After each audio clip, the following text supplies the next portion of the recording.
আসসালামু আলাইকুম। Welcome to khadiza'swittyrecipe। চলে এলাম নতুন আরেকটি রেসিপি নিয়ে। আমাদের আজকের রেসিপিটা থাকছে টুনা ফিশ ও ফুলকপির কাবাব। ওমেগা 3 ফ্যাটি অ্যাসিডের একটি প্রধান উৎস এই টুনা মাছ, আর তার সাথে ফুলকপি। নিশ্চয়ই বুঝতে পারছেন কতটা হেলদি একটা রেসিপি হতে যাচ্ছে। চলুন দেখি কি কি লাগছে আমাদের আজকে টুনা কাবাবে।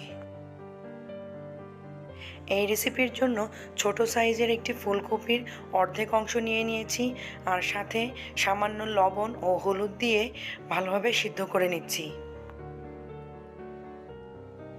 ফুলকপি সেদ্ধ হয়ে গেলে নামিয়ে পানি ঝরতে দিব ছাঁকনিতে। এখানে 1 ক্যান টুনা চাঙ্ক নিয়েছি। আপনারা যে কোনো ব্র্যান্ডের টুনা চাঙ্ক ইউজ করতে পারেন। আর এই টুনা চাঙ্ক আমি একটা ছাঁকনিতে ঢেলে ভালো করে পানি দিয়ে ওয়াশ করে নিব। চলে যাচ্ছি মূল রেসিপিতে। এখন ফুলকপি সেদ্ধগুলোকে ভালোভাবে চটকে নিব। তারপর এর সাথে দিয়ে দিব আগে থেকে ওয়াশ করে রাখা টুনা চাঙ্ক, দিয়ে ভালোভাবে মেখে এর মধ্যে দিয়ে দিব রসুন বাটা 1 চা চামচ, আদা বাটা 1 চা চামচ,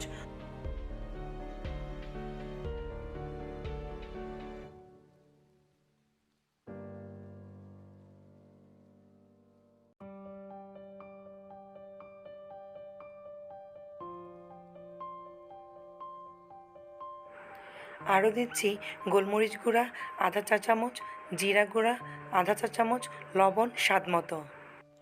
আমি যেহেতু ফুলকপি সিদ্ধতে লবণ দিয়েছি, তাই আপনারা দেখে বুঝে তারপর লবণটা অ্যাড করবেন। এখন দিয়ে দিচ্ছি পেঁয়াজ বেরেস্তা আধা কাপ। একটা বাটিতে আমি 2 পিস পাউরুটি পানিতে ভিজিয়ে রেখেছিলাম, সেগুলোকে পানি থেকে নিংড়ে ভালোভাবে চেপে তারপর কাবাবের মিশ্রণটিতে দিয়ে দিব।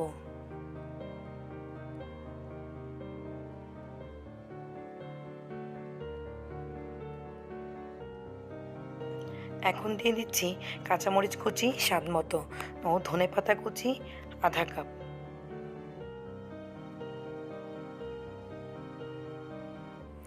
বাইন্ডিংয়ের জন্য এখন দিয়ে দিচ্ছি একটা ডিম।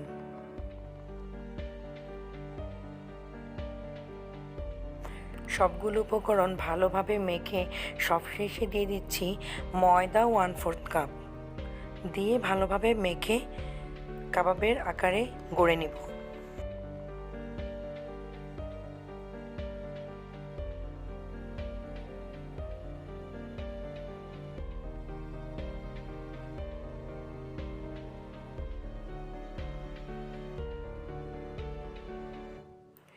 এবারে ভিডিওতে দেখানো নিয়ম অনুসারে এক এক করে সবগুলো কাবাব বানিয়ে নিচ্ছি।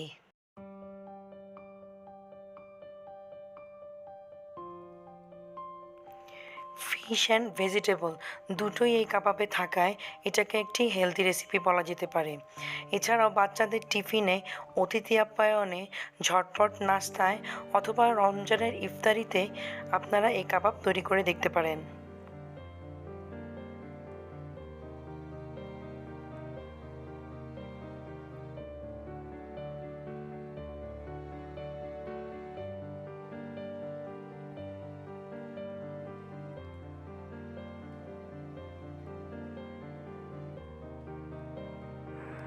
আপনারা চাইলে এই কাবাবগুলোকে ডিমে ডুবিয়ে তারপরে ব্রেড ক্রামে গড়িয়েও ফ্রাই করতে পারেন।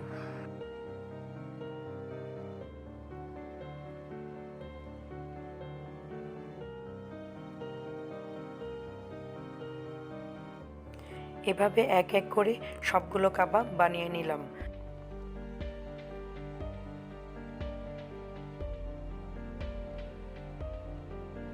এখানে আমি 1 ক্যান টুনা চাঙ্ক দিয়ে কাবাব তৈরি করেছি মিডিয়াম সাইজের 15টি। এখন কাবাবগুলোকে ভেজে নেওয়ার পালা। চুলায় একটা ফ্রাই প্যান বসিয়ে তাতে তেল গরম করে ডুবো তেলে কাবাবগুলো এক এক করে ভেজে নিব।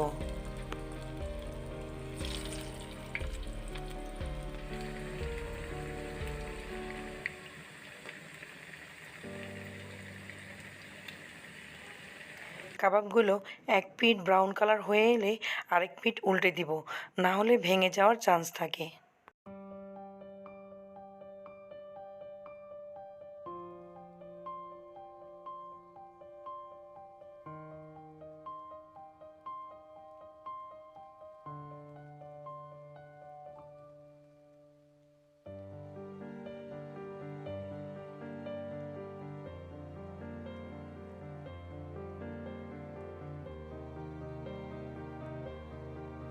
কাবাবগুলো ব্রাউন কালার হয়ে এসেছে।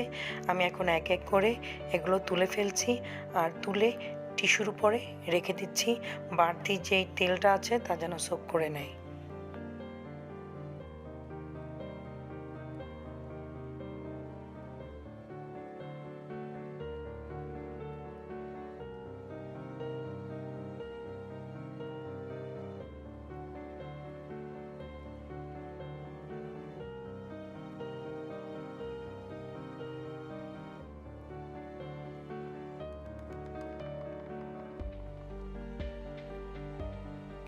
এভাবে আমি এক এক করে সবগুলো কাবাব ভেজে নিচ্ছি। আর আপনারা চাইলে এই কাবাবগুলোকে ফ্রোজেন করেও রেখে দিতে পারেন। খাওয়ার ঠিক আধ ঘন্টা আগে ফ্রিজ থেকে বের করে তারপর ফ্রাই করে নিলেই হবে। Now it's ready to serve tuna fish and cauliflower kebab. ভালো লেগে থাকলে আমার চ্যানেলটিকে সাবস্ক্রাইব করে ফলো দিয়ে ফ্রেন্ডস অ্যান্ড ফ্যামিলির মাঝে শেয়ার করে দিবেন।